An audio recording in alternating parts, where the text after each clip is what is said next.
Hi, my name is Amy Sousa, and I am here, first of all, as a manager for the film festival, running the VIP lounge, the Filmmakers Retrovo, which has been just a joy and a pleasure and has been so exciting and inspiring to me, especially considering that I just moved here to Port Townsend just a little over a year ago. I moved here from New York City, which was an amazing adventure for me. I was in New York for 15 years, and I just happened on a fluke to come here and visit one of my dear friends who was a friend from New York who grew up here.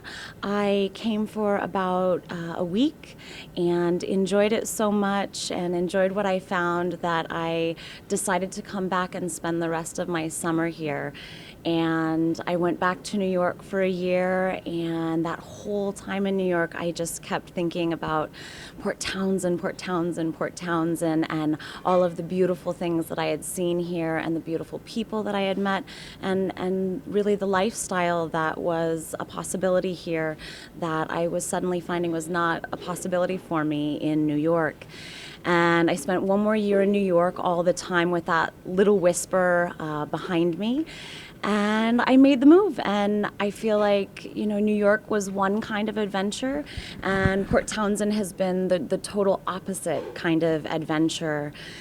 And some of the really beautiful things that I've found here are the things like the film festival. I have found that there are so many artistic people and people who are really politically minded and social justice minded, and people who have a real vision of the world that mirrors the vision of the world that I really want to see.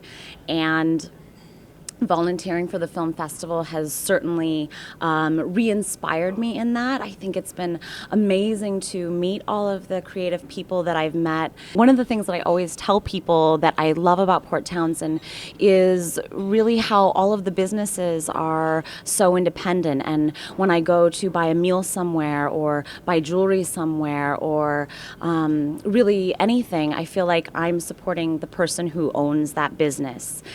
And that really gives me a sense of doing something good, something I'm purchasing something either that I love or that feeds me, but I'm not only feeding myself, I'm feeding that person in my community. And the amount that Port Townsend has limited large chains, I think is amazing. It feels so special. Each place that I go is so special and so unique that it really brings out my own uniqueness.